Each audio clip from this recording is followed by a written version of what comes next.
أهلا بيكم في قصة وحكاية جديدة.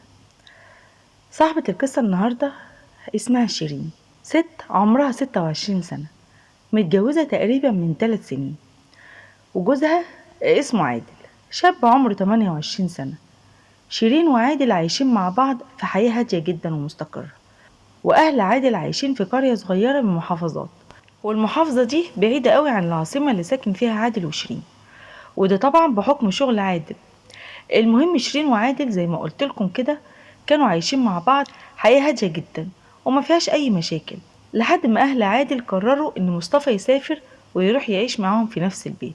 هو مصطفى ده يبقى أخو عادل الصغير. مصطفى شاب عمره 19 سنة، خلص تعليمه في المرحلة الثانوية وقرر إن هو يسافر العاصمة علشان يقدم في جامعة من الجامعات. ولما مصطفى قرر إن هو يقدم في جامعة في العاصمة، أهله اشترطوا عليه إن هو يقعد مع أخوه، لأنهم كانوا خايفين عليه إن هو يصاحب يعني شباب فاسدة. المهم في اليوم ده عادل رجع من شغله على البيت وقال لشيرين إن مصطفى أخوه هيجي ويقعد عندهم كام يوم لحد لما يخلص إجراءات التقديم بتاعة الجامعة. شيرين رحبت جدا بالموضوع وما اعترضتش، وقالت لعادل يأنس ويشرف، وإن مشالتهوش الأرض نشيله في دماغنا. وفعلا تاني يوم وصل مصطفى، وفي الحقيقة شيرين وعادل قابلوه أحسن مقابلة وخصصوا له أوضة في الشقة علشان يقعد فيها. وقعد مصطفى مع أخوه ومرات أخوه في نفس الشقة، ومر يوم والتاني والأمور كلها تمام. لكن لما راح مصطفى علشان يقدم في الجامعة، إدارة الجامعة استلمت منه مستندات التقديم وبلغته إن في اختبار للقبول بعد شهرين، وإنه لازم يحضرها علشان يقدر يدخل الجامعة. وبدل ما مصطفى يرجع على بيت أهله تاني، لأ، ده راح وكلم أهله وحكالهم على الموضوع بتاع الاختبار ده، وقال لهم كمان إن ميعاد الاختبار بعد شهرين. لكن الغريب بقى إن أهله نبهوا عليه إن هو يفضل قاعد مع أخوه لحد ميعاد الاختبار، وقالوا له كمان أهي فرصة لو أنت قدرت تلاقي شغلانة وتشتغل بيها على نفسك في الفترة ديت.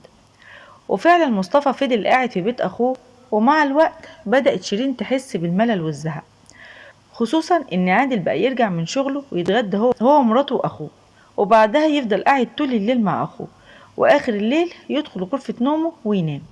واستمر الحال على الوضع ده، اللي يباتوا فيه يصحوا فيه. ومرت الأيام وبدأت شيرين تتضايق، بقت تتضايق أكتر من الوضع ده، خصوصا إن مصطفى بقى قاعد في البيت على طول، وبقى مبلط كده في البيت، لا شغلة ولا مشغلة. مصطفى كان شاب كسول جدا، ومن ساعة ما جه وقعد عند أخوه ويومه كله بيقضيه يا إما قدام التلفزيون يا إما ماسك تليفونه، وبيفضل يقلب كده في التطبيقات، وتفضل شيرين طول اليوم محبوسة يا إما في أوضتها يا إما في المطبخ، لحد ما زهقت واتخنقت من الوضع ده، وما بقتش قادرة إنها تاخد راحتها في بيتها، خصوصا إن الشقة بتاعتهم يعني ما كانتش كبيرة، الشقة كلها كانت عبارة عن أوضتين وصالة. المهم شيرين بعد ما زهقت وقرفت من الوضع ده، راحت واتكلمت مع عادل وقالت له إنها قرفت من الوضع أخوه ده اللي طول اليوم قاعد لها في البيت من غير لا شغلة ولا مشغلة، وقالت له إنها كمان مش عارفة تاخد راحتها في البيت، وطلبت منه إن هو يتصرف ويشوف له حل للموضوع ده. لكن عادل رد عليها وقال لها انت عايزاني اعمل ايه، يعني اطرده؟ اصبري شوية، كلها اسبوعين 3 وهيخلص الاختبارات بتاعة الجامعة، وبعد كده هنبقى نشوف هيعمل ايه. شيرين ردت عليه وقالت له والله انا تعبت وزهقت، احنا بقالنا شهر وانا وانت بعاد عن بعض، وانت كل يوم من ساعة يعني ما بترجع من شغلك بتفضل قاعد وسهران مع اخوك، وبعد ما بتخلص سهرتك معاه بتدخل تنام على طول، وتاني يوم بتنزل على شغلك. مش هينفع كده يا عادل، لازم تشوف لك حل للموضوع ده. عادل رد عليها بمنتهى الهدوء وبرود أعصاب وقال لها خلاص خلاص ربنا يسهل. وبعدها بدأت شيرين تحذره وتقوله إن هو لو ما اتصرفش وشاف حل للموضوع دوت هتسيب البيت وتروح تقعد عند أهلها. وهنا بدأ الموضوع يتطور ويكبر بينهم، وبدأ يشدوا مع بعض، خصوصا لما عادل قال لها الزمي حدودك وخلي بالك إن أخويا أغلى عندي من أي حد، وأحسن لك يا بنت الناس ما تحطيش نفسك في مقارنة مع أخويا أو مع أي حد من أهلي. وهنا شيرين فضل تجادل معاه وترد عليه الكلمة بالكلمة وتقوله يعني أنت تقصد إن أخوك ده أهم مني؟ وهنا بدأ عادل يتعصب عليها لدرجة إنه غلط فيها وقال لها طبعا أهم منك ومن اللي جابوكي كمان. ردت عليه شيرين وقالت له اللي جابوني اللي جابوني دول أحسن منك ومن عيلتك كلها. وقبل ما شيرين تكمل كلامها فجأة عادل ضربها واداها بالقلم على وشها. وهنا بدأت شيرين تحس إن الدنيا بتلف بيها، واتصدمت، ما بقتش مصدقة ان عادل جوزها الانسان الطيب اللي بيحبها وبتحبه يضربها علشان اخوه. وبعدها مشيت من قدام عادل ودخلت الحمام وفضلت تعيط، وطبعا كانت منهارة جدا وهي بتقول بينها وبين نفسها كده: للدرجة دي أنا رخيصة عنده ويهني بالشكل ده ويضربني وكل ده ليه؟ علشان خاطر أخوه. وبعدها دخلت أوضتها وراحت اتصلت على أبوها وحكت له على كل اللي حصل بينها وبين عادل، وقالت له إن عادل مد إيده عليها وضربها وشتمها. أبوها طبعا لما سمع منها الكلام اللي قالته دوت فضل يهديها ويطيب خاطرها، وقال لها: معلش يا بنتي، ما هو برضه معذور، الراجل محطوط في اختبار صعب قوي، يا اما يرضيكي يا اما يزعل اخوه. استحملي شويه يا بنتي، استحملي لحد لما اخوه يخلص مصلحته ويرجع بيتهم مره تانية. شيرين ما اقتنعتش بكلام ابوها، وردت عليه وقالت له: لا يا بابا، مش هينفع اقعد تاني معاه، يا اما تيجي تاخدني يا اما تبعت اي حد من اخواتي ياخدني، انا مش هعيش معاه تاني، لازم يطلقني وكل واحد مننا يروح لحاله. وهنا رد عليها الاب وهو متعصب وقال لها: طلاق؟ طلاق ايه وكلام فارغ ايه؟ انت اتجننتي؟ عايزه تهدي بيتك وتطلعي علشان مشكله حصلت بينك وبين جوزك؟ وبعدين ما انت اللي غلطانه وتستاهلي اللي حصل لك ده، علشان تقفي قدامه يعني وتنطحي معاه كلمه بالكلمه؟ بقولك ايه، شيلي من دماغك الكلام الفارغ ده، الا والله انا اللي هاجي لحد عندك وهربيكي. ردت شيرين وقالت له: لا خلاص يا بابا، طيب انا هاجي اقعد معاكم لحد بس ايه ما اخوي يخلص الموضوع بتاعه دوت ويمشي، وبعد كده ابقى ارجع تاني البيت. رد ابوها قال لها ايه: لا، ما تجيش عندنا، ما تجيش الا في حاله واحده بس، اللي عادل هو اللي يجيبك ويقول لنا مش عايزها، غير كده لا يا بنتي. وفضل بقى يقنعها ويقول لها: يا بنتي ما تهديش بيتك علشان موضوع تافه زي ده، وبعدين مصطفى هيقعد عندكم مهما يقعد يعني، ما هو في الاخر هيمشي ويسيبكم، ويا بنتي عادل طيب وغلبان، بلاش تخسريه وبلاش تخربي بيتك بايديكي. وبعد مكالمة طويلة جدا بين شيرين وأبوها، وبعد ما شيرين اقتنعت وهديت، قفلت مع أبوها المكالمة ودخلت على أوضتها نامت وهي مقررة إنها تطفش مصطفى من البيت بأي طريقة. وفعلا بعد ما شيرين نامت بساعتين كده 3 دخل عادل وفضل ينادي عليها علشان تقوم تحضر ليه ولأخوه العشاء، لكن شيرين لما سمعت كده عملت نفسها نايمة ومرضيش تقوم من النوم، لحد لما اضطر عادل ان هو ياخد اخوه وينزلوا يتعشوا في مطعم من المطاعم. وبعد ما عادل واخوه خلصوا عشاهم رجعوا مرة تانية على البيت، وبعدها دخل مصطفى ونام، ودخل ورا عادل ونام معاه في نفس الأوضة، وساب شيرين نايمة لوحدها في الأوضة. وتاني يوم الصبح صحيت شيرين من النوم واتفاجئت إن عادل نزل على شغله من غير ما يصحيها علشان تحضر له الفطار، زي يعني ما بتعمل معاه كل يوم. وبعدها قامت وابتدت تشوف شغل البيت. وبعدها بساعتين صحي مصطفى من النوم، وكالعادة أول ما صحي راح وجاب ريموت التلفزيون وقعد في الصالة، قعد قدام التلفزيون وهو منتظر إن شيرين تحضر له الفطار. لكن شيرين طنشت وعملت إنها يعني مش واخدة بالها، وفضلت مكملة في شغل البيت والمطبخ. وبعدها دخلت على غرفة نومها رتبتها، وطول ما هي شغالة وهي عمالة تلقح بالكلام بصوت عالي وتقول: ربنا يرحمنا من الهم ده، الواحد مش عارف يرتاح ولا عارف ياخد راحته في البيت، دي بقت حاجة تزهق. شيرين كانت بتقول الكلام ده بصوت عالي وهي متعمدة ان مصطفى يسمعها، ولما مصطفى سمعها وحس انها بتلقح عليه قفل التلفزيون ودخل على اوضته وراح قفل على نفسه الباب. شيرين لما شافت رد فعل مصطفى عليها وعلى الكلام اللي قالته بدأت تقلق خافت ان مصطفى يحكي لعادل ويشتكي له من الكلام اللي هي قالته ده. الغريب بقى ان مصطفى ما حكاش لاخوه اي حاجه ولا جاب له سيره الكلام اللي شيرين قالته ده. ومرت الايام لحد ما عدى اسبوع، وبعدها راح عادل وبدأ يصالح شيرين ويعتذر لها عن اللي حصل، وقال لها ان مصطفى خلاص بيدور على سكن ليه يكون رخيص، وان شاء الله اول ما هيلاقي سكن هيمشي ويروح يقعد في السكن بتاعه.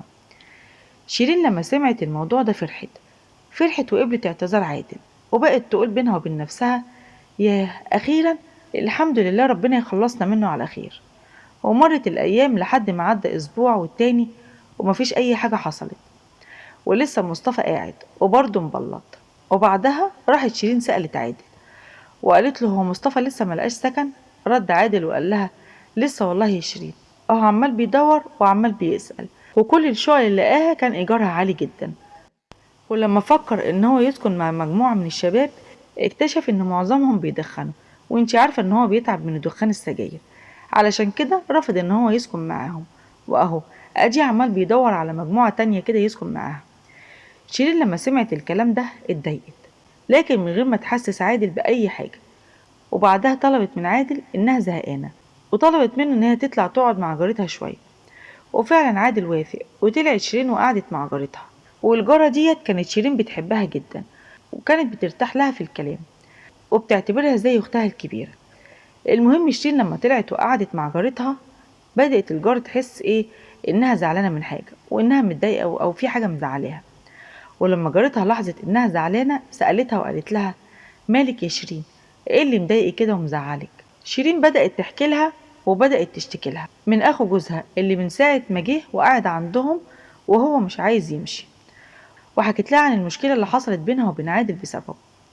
وطبعا لأن الجارة دي كانت شخصيتها قوية وكانت جريئة جدا، وده اللي كان مخلي شيرين معجبة بيها وبشخصيتها، وكانت بتتمنى في يوم من الأيام إنها تبقى زيها، خصوصا إن جوزها يعني بيعمل لها 100,000 حساب وبينفذ لها كل طلباتها. المهم بعد ما الجارة سمعت الكلام اللي شيرين قالته دوت، بدأت ترد عليها وبتقول لها: الصراحة بقى يا شيرين، عادل غلطان.